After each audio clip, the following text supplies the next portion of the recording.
Hello, Betsy. Welcome to Millionaire University. So happy to have you on here today. You're joining us from beautiful Tennessee. Thanks for coming on. Yes. Thank you for having me. Happy to be here. Absolutely. Well, it's going to be a great conversation. You are one of those business owners who has just done some incredible things. And you and I met years ago when I had you on my podcast. And I'm so delighted that we get to share the Beddy story here on Millionaire University. And Yeah. I'm betting there's some people here that are going to even want to just go buy the product by the time we're done talking. So That'd it's be a awesome. phenomenal. Yeah, that'll be a bonus. Oh, So thank you. yeah. Why don't you give us a little bit of a backstory into even just you as an entrepreneur? We are obviously going to be talking about the Betty story, but you as Betsy Mikesell, did you have much of an entrepreneurial background or was this really your first step in?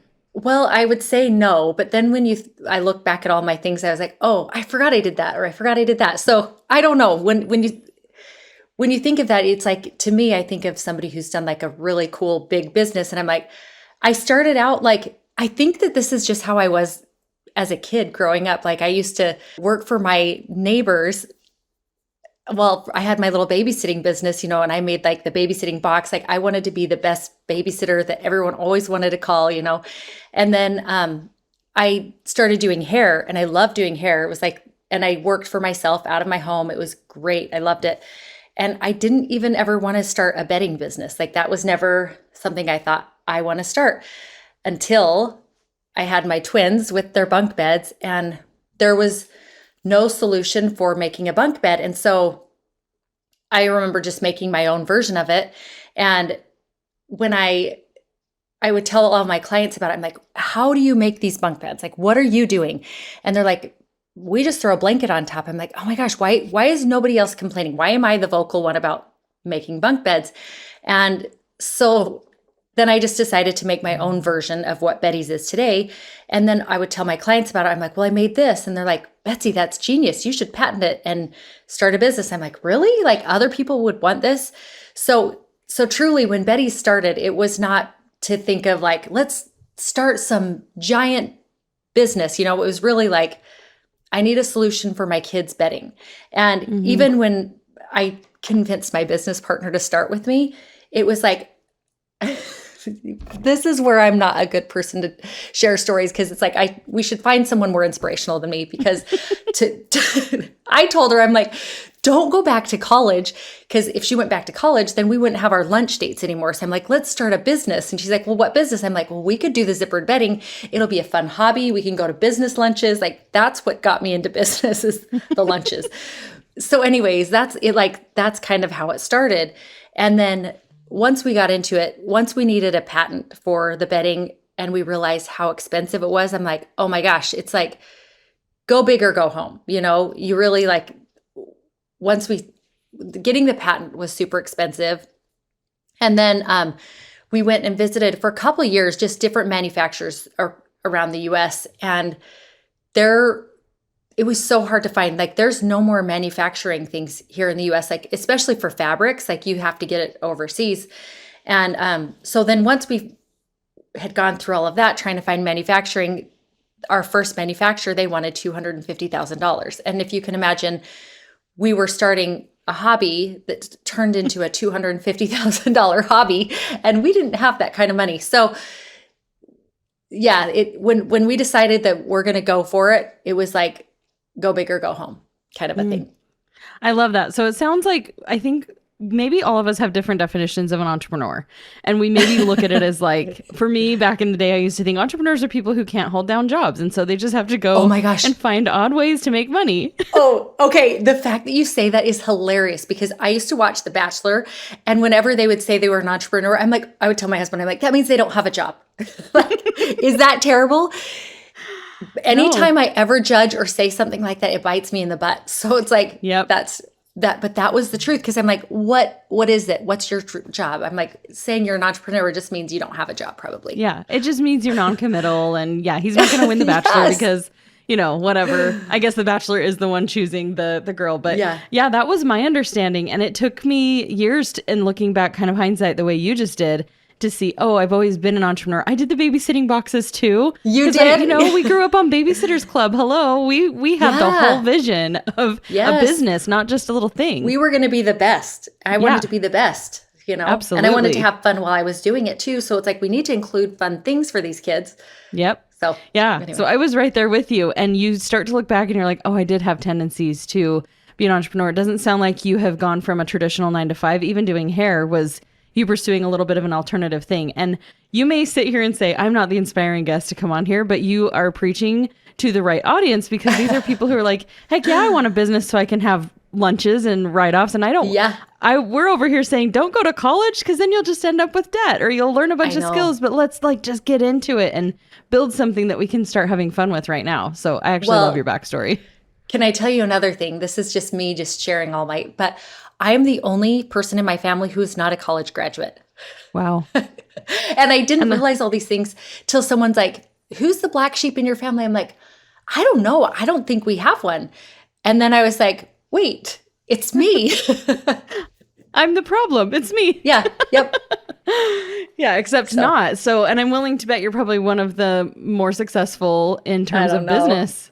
I don't know. No, I don't know. But I don't love need what to- I do. So we're happy. So it's Yes. good. Yep. So we've talked a little bit about the introduction of Beddy's. And so let's dive into that a little bit deeper. You recognized a problem that you yourself were having. This is where most really, really powerful businesses are born from, is you trying to solve a problem for yourself, and then recognizing, wait a minute, there's a need here. So can we talk a little bit more about that timeline? And you discover this, bring on a business partner for business lunches, and you're now a huge company that's very, very well known. So let's go into that a little bit. Thank you. So, okay, I stopped it where we needed $250,000. And so you guys, this is where my stories. Okay. Shark Tank came into town. So I was like, duh, Angie, all we need to do is go to Shark Tank. We're going to show them this idea. They're going to love it. And we're going to get $250,000. So she's like, okay, I'm going to hold the fort down here. You go down and you audition and see how it goes. So I go down. It was in Vegas. It's like 6-hour drive. I show Shark Tank. And when you do the auditions, you're not meeting with the sharks. You're meeting with like their producer people. Anyways, I show him and he's like smiling the whole time, probably thinking I'm an idiot. And he's like, no, that's a really good idea. And he's like, but you haven't sold anything. Like the judges are going to eat you alive. And I was like, really? I'm like, but the thing is, that's why I need the money, so I can get this business going. And he's like, yeah, you have to have sales behind you. So I'm like, well, my only other thought was that maybe we could do a Kickstarter. So I'm like, okay, if we do a Kickstarter, if we can get like $100,000 from Kickstarter, then I'm like, then we'll know it's not just us and our friends and family who want the product. It's like a really good idea. And also going to banks to get money and loans. Like they're like, oh, you have a women's business. You can get women's business loans. BS. Because banks want your first and second child and then your house, and then they might give you $20,000. Truly, that's like yes, it was terrible. And I'm like, okay, so it made more sense for my business partner and I. We're like, okay, if we can get $100,000 on Kickstarter, then we'll each take $75,000 out on our home equity line. And that's how we're going to fund that first order. So we ended up going on Kickstarter. We had posted a video on Facebook, and I had like 500 friends. My friend had 500 friends on Facebook, and it got like 3,000 views. And we're like, oh my gosh, this is going viral. This video is viral. I mean, for its time, it was, right? I mean, we thought it was. And then it had like 15,000 views. And I'm like, oh my gosh. And all that video was doing was collecting emails because we had no website to sell product. We had nothing. So anyways, once we got all those emails and then the Kickstarter started, we ended up doing $108,000 in like 40 days, which at that time I feel like was pretty huge for us because it's your friends and family are only like so deep. Like then you have to start getting like real customers. So to this day, our Kickstarter people are still like our people, like we always try to on our birthday to send out an email to give like a really good discount or something for Beddy's. But it was, I don't know. I still to this day, I'm like, oh my gosh, how people are like, if you could go back and redo everything, I would still do everything the same probably. But I also don't know that I would redo it because you know how much work is involved, but when you're in it, you just keep plugging along to the next thing, to the next thing, you know? Yeah. Well, even when you mentioned this was going to be a hobby business and now we're talking $250,000, Right? what was like the thing? What was the vision behind, I'm willing to actually drive down to Vegas and go to Shark Tank. I'm willing to do a Kickstarter. Things that you had never seen happen before that you were literally having to do as you went. Where did that drive come from? Like, what was the big thing? I was naive. Like, I honestly thought, oh, I just need to go to Shark Tank. Like, that's all I need to do. And they're going to think it's such a good idea because my mom thought it was a good idea. My dad thought it was like, you know, like that's where I guess family can also make you more confident in yourself than you probably should be. But it was good. Like, I remember actually before I left for Shark Tank, my mom's like, Betsy, this is a really good idea. Just stick to it. It's going to be hard. And I'm like, why are you saying this is going to be hard? It's going to be easy. Everyone's going to know it's a good idea, you know? But that stuck to me because there were so many hard times and so many, like every time you thought like, oh my gosh, this is going to be big. We're going to be millionaires. And then literally the next day, it's like, we're going bankrupt. I don't think this is ever going to make it. So the nice thing about having a business partner was it was like the days that I thought we were going to be millionaires were usually the days she thought we were going to go bankrupt. And then we would flip flop. So it's like I would cheer her up and then she would cheer me up, you know? So Yeah. I think it was being naive. I think that's just. Yeah. Delusional confidence is what I like to call it. Yes. It's so nice when you're starting and you don't know the amount of work that you are looking at and you just take one step at a time. I feel like that is a challenge nowadays. We have access to so much information and it's what makes it very challenging. It was almost easier to not know what you didn't know and you just go, right? And nowadays people see, and especially if you've had success and then you're trying to do success again, you're almost just tired. Stressful. Like, I don't want to do it again. I know what it took. It's like birthing a baby, right? It's a whole thing. It's not overnight. Yeah. So, yeah. I think that it is truly like I didn't know what I was doing, and I didn't ever try to fake that I knew what I was doing. And so I think the fact that people saw like, oh, these sweet girls, they are starting a business and they don't know what they're doing. So I'm going to just like offer a little help or a little helpful advice. And then, I mean, we ate it up. Anyone that would give us any kind of advice or help, we were just like, oh my gosh, thank you so much. And then people would want to help us again. Maybe because we were appreciative. I don't know. But we were super lucky with people like mentors that just showed up and then Google. Like, cannot tell you the amount of times we had to be like, what is a shipping broker? After our product was already on the water on the way to our fulfillment center. How are we going to actually get this to us?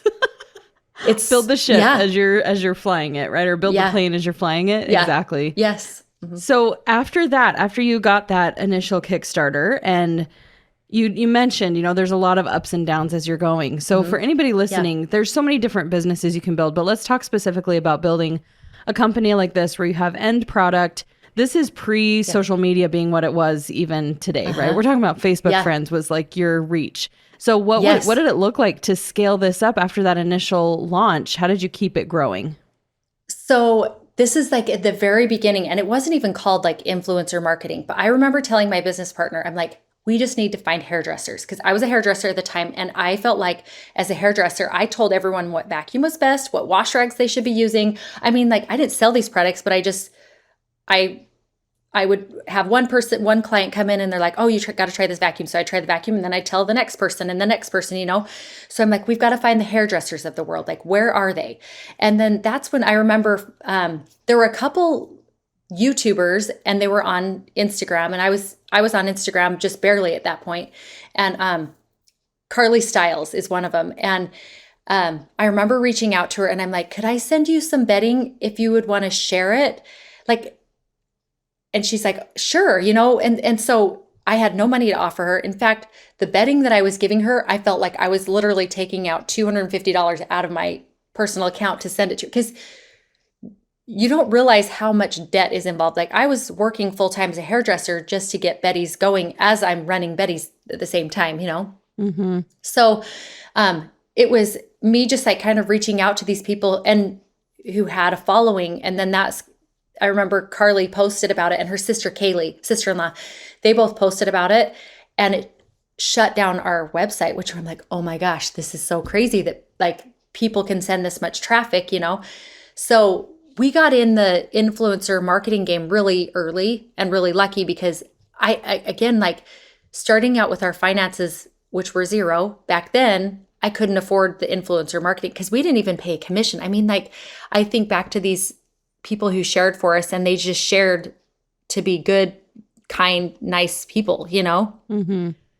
So, But since then, you also now have upped the ante on that. You have a really great influencer program, right? People are getting yeah, paid affiliate commission. yes, Would you say yes. that's your number one growth tool is affiliate marketing? It was in the beginning. It's not now. We perform better on Google Ads and stuff now, but Google Ads wouldn't perform if we hadn't had years of influencer marketing because it's just that product that needs to be shown and explained. And it's like there has to be that human touch behind it because like I can share how Beddy's works and then you still have to answer 10,000 questions after to your audience who are like, well, wait, where's the bottom sheet? Wait, what about the top sheet? How does this hook onto your bed? Or. Yeah. We didn't even So really fully address what the product is. You can probably figure it out if you've I, listened, but we yeah, skipped right over that, right? It was the sorry about solution that. to the bunk bed, but let's talk about what Yeah. that is because you also had the advantage of unique product. There was nothing else out there Yes. like this. So you Yeah. got the patent, which was expensive, but let's explain what Beddy's are. So I would say Beddy's is kind of like a sleeping bag and a comforter had a baby. So it goes on, if you imagine this, you're putting the whole unit on like you would a fitted sheet. And then the sides zip all the way around and around the bottom. And then when you open that zipper, the fitted sheet is already in place. And then the top section is like, it's like getting into a sleeping bag. But then what's cool about it is it has these comfort panels and the comfort panels extend out. So it feels like you're sleeping in traditional bedding. And it also covers the zipper. So you don't feel like you're like sleeping with a zipper at night. And then it's just more comfortable than a sleeping bag because sleeping bags are like more confined where this is, a lot of people still sleep zipped up, but it's meant to sleep either way, zipped up or unzipped, just like traditional bedding. So cool. I remember getting these for my kids for Christmas one year, and I was more excited about them than the kids. They were like, cool, a new comforter. And I was like, they're Beddy's. You're going to love them. And they got excited because I was so excited. It was just such a different thing. And it really did simplify and make life easy because if you're a parent, one of the most frustrating things is getting your kids to make their beds and it actually look like the bed is made. So I love the concept. Can we talk a little bit about that too with product market fit and what you knew your audience right away, right? Like you knew you needed to get with the hair salon or the hairdressers because you knew they were going to talk about it. But most of the people coming in were moms. They were women who were going to have this pain point. So that's probably been huge in just knowing your audience. Do you feel like you had to do much deep dive into the marketing research? I should have. I learned a lot through Kickstarter though. So a couple things I learned through Kickstarter were people were wanting it for bigger beds. So we had only started Kickstarter with twin and full. I thought bunk beds is it. Like that's all we need them for. And then people were wanting it for queen size. And so we're like, oh crap. Okay, let's add queen size to our Kickstarter. Well, they sent us over a sample of queen size and I didn't have a queen size bed at the time, but my business partner, Angie, did. Anyways, Angie tries it that night. And the next morning she's like, Betsy, we are on to something. Keep in mind, we've already started our Kickstarter, so it's a good thing.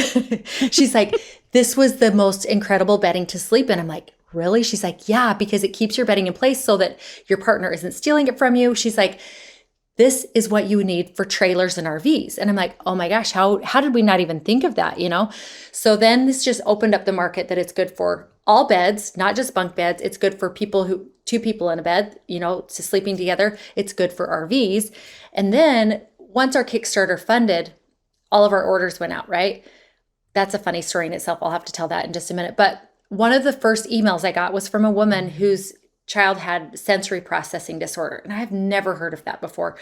And what she said is she's like, you don't understand, but for 7 years, I had to hold my son tightly to get him to go to sleep. She's like, when I put Beddy's on, I zipped him in and he went right to sleep and stayed asleep the whole night. And I'm like, oh my gosh, here I was inventing this for an easy way to make a bunk bed. That's it, And then to find out that it's like actually life-changing for her and that her son can go to sleep without her having to hold him tightly. Like so cool that it can like help other people. Yeah. So through that Kickstarter process and through hearing emails from other people, that's like when we learned so many different things that like it was good for, and it's funny because when we were first creating it, my first Beddies that I made was just with cotton fabric, just like their traditional bedding. And I put it on Boston's bed, my son, Boston, and I put it on his bed. And the next morning I went up and he had brought his minky blanket up into bed with him. I'm like, no, the whole reason I got this is so that it's clean and it looks nice. Like, you just need this. You don't need the extra. He's like, but Mom, I like that cozy minky fabric. And I'm like, okay.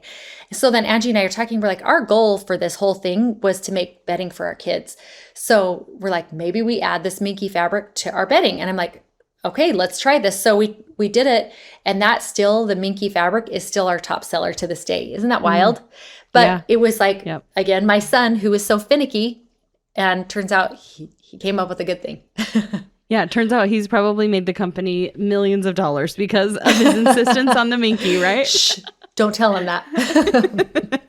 I love that. Yeah. It proves that there has to be an ongoing conversation with your audience, with your customers, because there's so many things you could have not possibly foreseen. You had a great idea and you saw the benefit to people, but then you started to expand. I wanted to ask you along those lines, as you talk about customization with Minky, how long did it take you to have a pretty substantial variety in terms of fabrics or colors or things like that when you did that initial shipment? And then I want you to go back to your story on your first shipment that you sent out to. Okay. So it took years, I would say. I mean, we started out with 4 colors. We had navy, gray, white, and then we called it Perfectly Mismatched, which was like a colorful one. And then, so that was like in September. And then we were able to use some of the fabric from Perfectly Mismatched. It had 4 different fabrics with it. So we could make each of those into its own bed too, because we had already had the fabric made. And then we gradually brought on I would say we hung around 10 SKUs for like a long time. And even still, it's funny because our top 2 selling, until probably maybe a year ago, but the navy and gray were our top performers. Like, they were always number 1 and 2. And now they're still in the top 10, but crazy for 10 years ago, that they're still that high up there. But it's just so expensive because you think of, so for us to do, that was the very, very minimum, was to get $250,000 worth. And then you get the product sent to you, you pay for it. We had no terms. So that means like, as soon as we need the product, we have to pay for it in full for them to ship it. It takes them 6 weeks to get it to us. Right. And then once we get it, we start selling it. And then 2 months later, we need another order of $250,000. And I still hadn't sold all the product that we had, but we still had to make our next order because it takes 6 months to make it. Anyway, long story short, we're like, crap, what do we do now? So we actually brought on a neighbor who loved the idea. And he's like, I want to be a part of Beddy's. We're like, cool, because we actually need money too. So he funded our second order.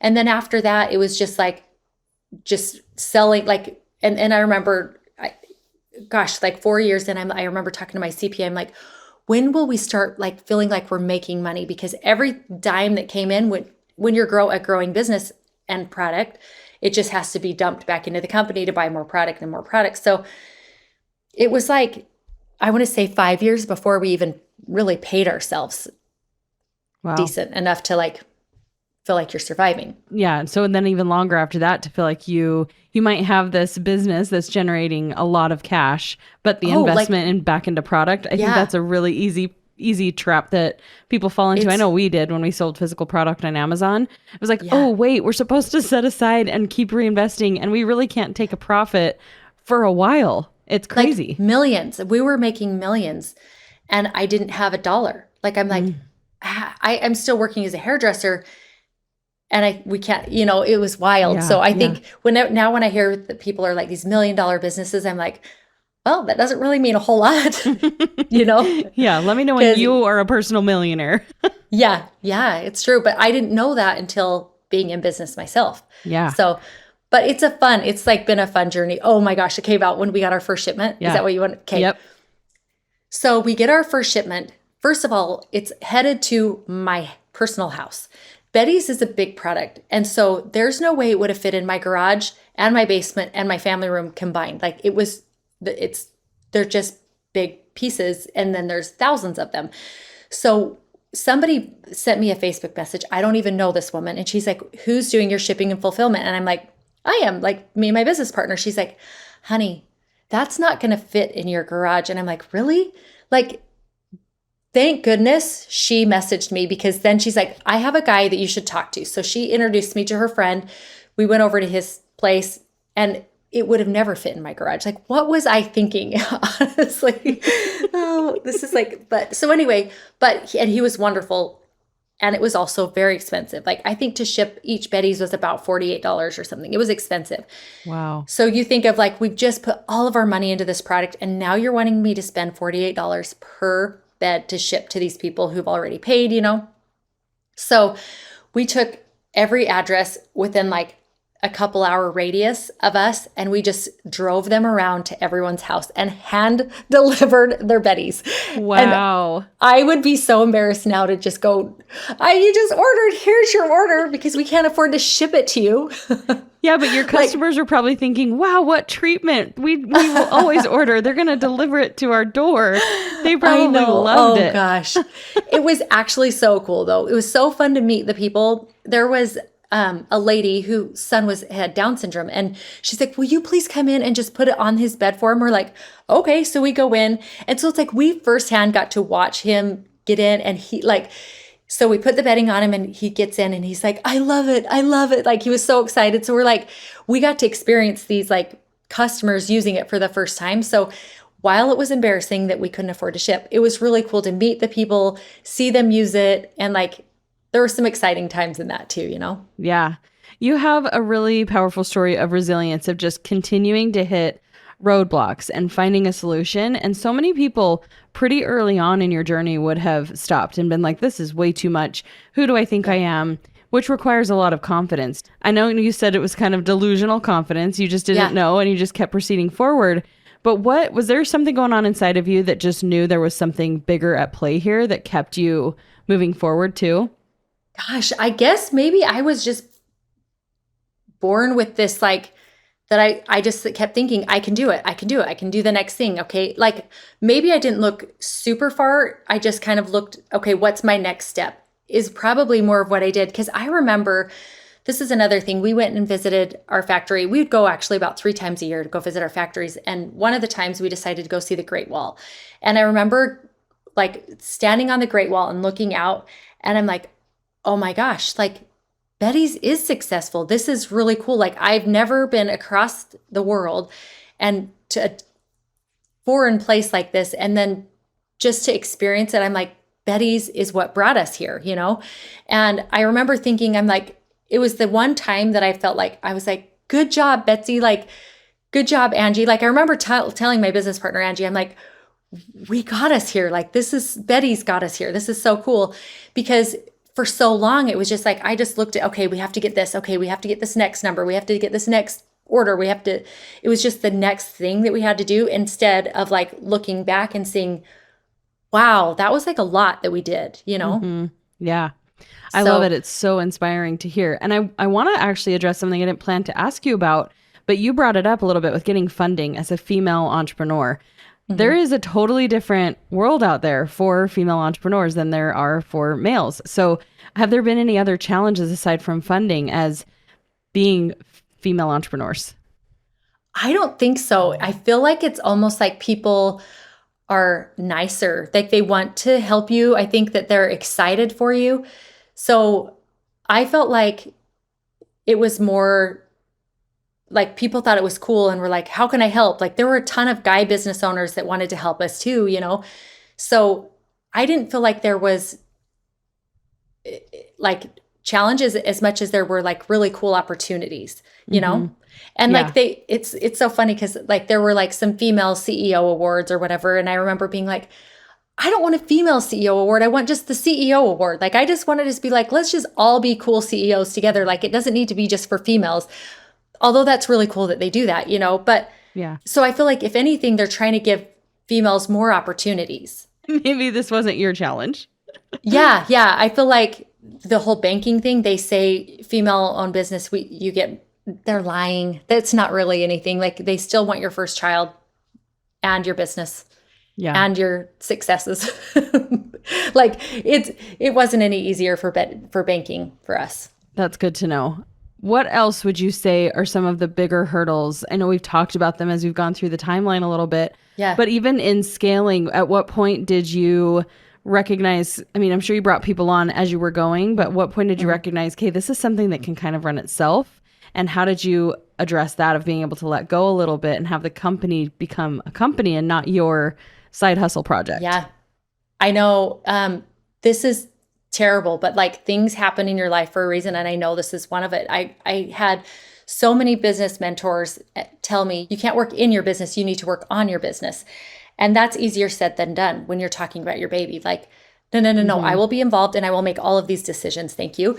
But I was 2020, we've got COVID happening, and our business, I was just like, okay, let's like cut these orders in half because I don't know what's happening with everything. Like, are we going to get more orders in? And then everyone's stuck at home. So everyone's stuck in bed. They're cleaning their houses. They're redoing things. And so Beddy's starts to just, we were killing it through COVID. And I felt so lucky. I'm like, oh my gosh, this is so awesome. And we were able to work from home because normally we were in the office every day. Well, then August, and I don't know if this is a part of the podcast that you want me to tell, but it's kind of a big part of the business too, is August of 2020, my husband and I and my twin boys were all in a small plane crash. So I was involved in every detail. And then this happened. And my husband, same thing. My husband was doing all the shipping and fulfillment. The craziest thing that happened is the week before that plane crash, he had trained another guy on everything he's done. Like never has he ever trained anyone on anything, but for some reason he trains this guy on everything he's done. Well, my husband ended up being in the hospital for a long time. So that meant that I'm going back and forth through the hospital every single day. Like I couldn't be in the business anymore. And so my employees, my business partner took off. Like I was probably dampering all of their... You're probably hindering their success. Yes, exactly. I'm like, they were better without me, honestly, because I was probably getting so involved in all these things. So when you're like, when do you learn to let go and let it run? It was like I was forced to do that, because of the plane crash.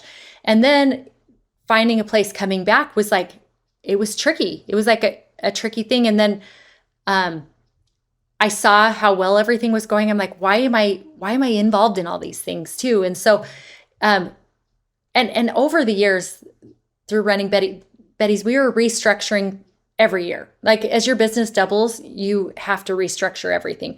And so it was always being restructured. But then after the plane crash and we saw how all those things worked, we restructured again. And I wasn't in those day-to-day things. And then we ended up moving out to Tennessee, and I've become even less involved in the day-to-day stuff. And my business partner, she's the co-CEO, we're co-CEOs together, and she's a little bit more involved in things that I used to be involved in. And then she's kind of shifted out of some of these things too. So it's just like a ever evolving thing. Like, I don't think that I don't know. It's almost like yearly you have to kind of like, okay, where are we at? What do we need to restructure? What's working and what's not, kind of a thing. Yeah. Yeah. Well, I think a lot of people have to maybe not go through a plane crash, but something has to happen Please don't. Yeah, it's not the ideal way to step back from your business and let the systems 0 run, out of 10. right? Yeah, 0 out of 10. Do not recommend. Yeah. And unfortunately, that was your circumstance. I had chills as you were talking about your husband having trained someone and just the synchronicity of that and being prepared to be able to take a step back and how that impacted. And I also want to point out how powerful it is. You put a lot of years and blood, sweat, and tears into building something to be able to be in a position where you can step back. And I think social media or perception marketing has done such a good job of selling us this story of being able to start a business and retire early and just have this laptop lifestyle, this luxury. And so often it's not the case until you've put in so much of that effort and you've built those systems, have a viable product. So I love that you're at the space that you are now. That also has to come through a lot of effort. Yes. I think too, my kids will be the first ones to tell you because they watched it so closely, and there's like, being a mom, you have like mom guilt, like, oh, I didn't spend enough time doing this, or I didn't do this, And I obviously have a lot of that through the years of working so much. And but then I watch my kids, and I would say they're really hard workers. And I'm like, I feel like they learned that from watching me, and they watch, and they're so grateful to everything Beddy's has brought, because they were part of it. I mean, like, we would go in on Black Friday, and it was a whole family thing. We were all shipping through the whole like Christmas season. They would come in after school and help us ship, and weekends, and so they were a part of it too. And so they see what it takes, that it's not just like, okay, you have an idea, start it and get rich. Yeah. It takes a lot of effort. So let's talk about that generational impact too, because you have kids that are very entrepreneurial themselves, right? They've kind of taken that torch and learned a lot of those lessons. Let's pretend we're having a conversation with them 10 years ago, even just to benefit our audience. What are some of the top things that you would want old Betsy to know, or your kids to know, and our listeners to know about the journey of building a business? Gosh, I think it's like, first and foremost, it's like, I think you have to kind of do everything to learn how everything works and to understand what you're hiring people for.